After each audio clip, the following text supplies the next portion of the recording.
Hello student, आज की class में मैं आपका प्रागैतिहासिक काल का पार्ट 2 स्टार्ट करने जा रही हूँ। ठीक है, जो कि पार्ट फर्स्ट मैंने पहले ही कंप्लीट करवा दिया था। अब आपके जो ये चैप्टर है ये पार्ट में डिवाइड है। ठीक है, तो सबसे पहले आप पार्ट फर्स्ट पढ़ने की कोशिश करिए। ऐसा नहीं करिएगा कि आप पार्ट सेकेंड उठा लिया, आपने पार्ट थर्ड उठा लिया। अगर आप पार्ट फर्स्ट पढ़ते हैं तो आपको ज्यादा अच्छे से समझ में आएगा। ठीक है, क्योंकि उसमें बेसिक नॉलेज जो होता है पहले दे दिया जाता है। ठीक है, फिर उसके अंतर्गत जो चीजें होती हैं वो बाद में समझाई जाती हैं। ठीक है, तो आज हम लोग प्रागैतिहासिक काल के खंड के बारे में पढ़ेंगे कि इनको कितने खंडों में विभाजित किया गया है।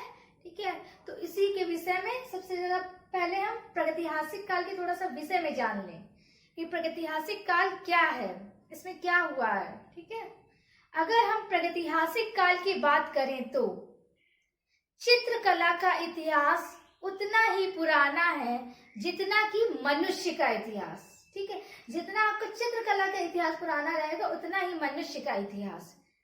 जब से मनुष्य ने प्रकृति पर नेत्र उन्मीलित किए हैं, यानी कि प्रकृति पर मनुष्य ने जब से नेत्र खोले हैं, जब से निर्माण की प्रक्रिया प्रारंभ हो गई है, तभी से मनुष्य कुछ न कुछ बनाने लगा है।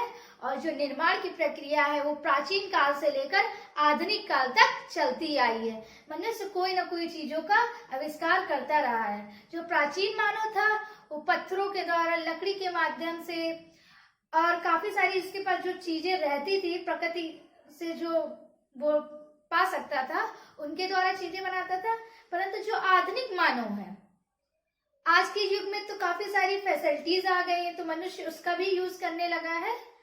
परंतु जो निर्माण की प्रक्रिया है वो प्राचीन काल से लेकर आधुनिक काल तक जारी है। ठीक है, मनुष्य ने अपने जीवन को सुख समृद्धि बनाने के लिए नई नई चीजों का आविष्कार कर रहा है। ठीक है, जो कि ये निर्माण की प्रक्रिया पूर्ण रूप से जारी है। ये सब आप प्रागैतिहासिक काल के ही अंतर्गत ही पढ़ रहे हैं। ठीक है, तो इसको आप ध्यान से सुनने की कोशिश करिए और समझने की कोशिश करिए। ठीक है, इसी प्रागैतिहासिक काल के अंतर्गत मनुष्य जब चीजों का निर्माण करता रहा तो विभिन्न सारी कृतियां उससे सृजित होती रही हैं। ठीक है, जब कृतियां सृजित होती रही हैं तो उसके मन में, यानी कि जो आदिकालीन मानव था उनके मन में ललित भावनाएं जाग उठी। जो सौंदर्य के प्रति उसकी रुचि थी वो पूर्ण रूप से जाग उठी है, जिससे कि वह नई नई चीजों का आविष्कार करता हुआ चला आ रहा है। ठीक है, जो प्राचीन कालीन मनुष्य था वो अपनी भावनाओं को प्रकट करने के लिए क्या करते थे। जो प्राचीन कालीन मनुष्य था वो अपनी भावनाओं को प्रकट करने के लिए अनगढ़ पत्थर, यानी कि जो टूटे फूटे पत्थर होते थे उनका प्रयोग, पत्थर के औजार बनाता था और उन्हीं की सहायता से दीवारों पर खुरच कर जो गुफाओं की भित्तियां होती थी, यानी कि भित्तियों का मीन्स ही दीवार होता है। ठीक है, जो भित्तियां होती थी गुफाओं की उन पर वो चित्र अंकित करता था। ठीक है, जैसे कि मान लीजिए उसको शिकार करने जाना है तो उसने शिकार का दृश्य पहले ही गुफाओं की दीवारों पर अंकित कर दिया।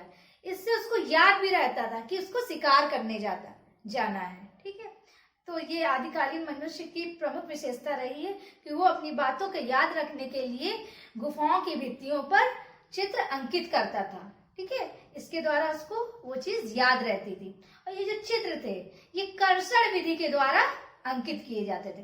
कर्षण विधि यानी कि जो चित्र दीवारों पर खुरच कर बनाए जाते हैं, पत्थर से दीवारों पर जो खुरच कर चित्र बनाए जाते हैं उन्हें हम कर्षण चित्र कहते हैं। ठीक है, ध्यान रखिएगा कर्षण, यहाँ पे मैं लिख के दिखा रही हूँ।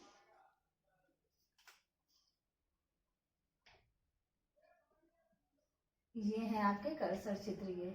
ठीक है, दीवार होती थी और दीवार पर ही खुरच कर बनाए जाते थे जो चित्र, उन्हें कर्षण चित्र कहते थे।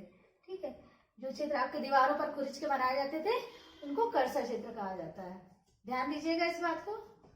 ठीक है, और जो प्रागैतिहासिक चित्रकला रही है वो पूर्ण रूप से प्रतीकात्मक, प्रतीकवादी और उपयोगितावादी रही है। ठीक है, उपयोगितावादी रही है प्रागैतिहासिक चित्रकला। और जो उसमें चित्र बने वो प्रतीक द्वारा अंकित किए गए। प्रतीकात्मक है मतलब कि बनाना होता था तो इस टाइप से इस टाइप से कौ बना दिया, ठीक है, इस टाइप से ऐसे बना दिया। किसी पशु को बनाना होता था तो इस टाइप से अंकित कर देते थे, ऐसे ऐसे करके वो बनाते थे चित्र। तो प्रागैतिहासिक चित्रकला पूर्ण रूप से प्रतीकात्मक रही है। और जो यहाँ पे चित्र प्राप्त हुए हैं वो गेरू रंग के अधिक हैं, गेरू और सफेद रंग के अधिक चित्र प्राप्त हुए हैं प्रागैतिहासिक काल में। ठीक है, इतना समझ में आ गया होगा। इसके आगे बढ़ते हैं। प्रागैतिहासिक काल में वैसे आपको जो चित्र देखने को मिलेंगे वो ज्यादा खास नहीं होंगे, वो आपको शिकार शिकारी से संबंधित ही चित्र मिलेंगे। जो प्रागैतिहासिक काल का आदि मानव था उसका प्रमुख विषय आखेट था। उसने जितने भी अधिक चित्र बनाए हैं सब आखेट से संबंधित ही बनाए हैं। ठीक है, तो आपको इसमें ज्यादा वैसा कुछ खास चित्र नहीं देखने को मिलेंगे, इसमें आपको आखेट से संबंधित ही चित्र देखने को मिलेंगे। ठीक है, प्रागैतिहासिक मानव जो था यानी कि आदिकालीन मानव, उसने पत्थर, लकड़ी और आपके ये मिट्टी, इन सब चीजों का प्रयोग करके भद्दे औजार बनाए हैं। ठीक है, अब हम लोग एक चित्रकला की छोटी सी परिभाषा के बारे में सुनेंगे। ठीक है, आप भी सुनिएगा, मैं बताने जा रही हूँ जो चित्रकला की छोटी सी परिभाषा है और बहुत ही अच्छी है। ठीक है, तो इसको सुनिएगा।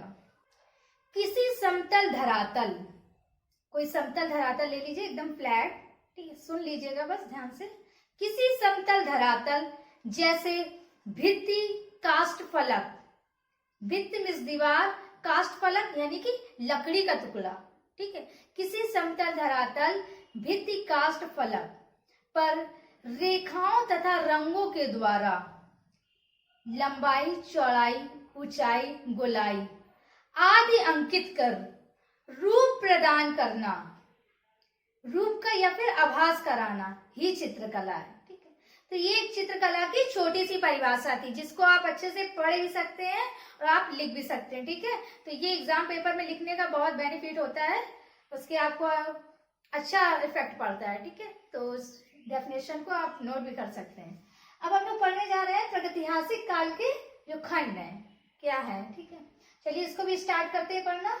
तो सबसे पहले जान लेते हैं कि प्रागैतिहासिक काल का नामकरण किसने किया। ये मैंने आपको पहले भी बताया था कि प्रागैतिहासिक काल का नामकरण किसने किया है। तो प्रागैतिहासिक काल का नामकरण डेनियल विल्सन ने किया है। किसने किया है? डेनियल विल्सन ने, याद रखिएगा।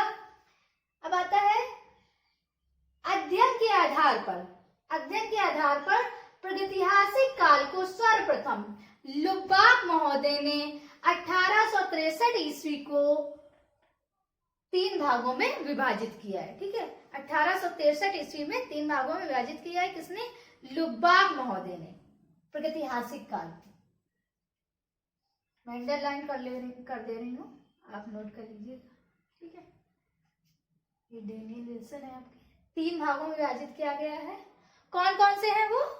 पहला है आपका पूर्व पाषाण युग या फिर पुरा पाषाण युग। इसे पूर्व पाषाण युग भी कहा जा सकता है और पुरा पाषाण युग भी कहा जा सकता है, दोनों चीज कहा जा सकती है। इसको अंग्रेजी में पेलियोलिथिक एज और मेगालिथिक एज कहते हैं। ठीक है, पेलियोलिथिक एज और मेगालिथिक एज। इसका जो समय है पुरा पाषाण काल का, ये है 30,000 ईसा पूर्व से 25,000 ईसा पूर्व तक।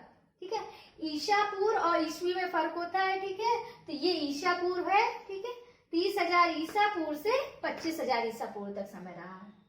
इसके बाद है आपका मध्य पाषाण युग।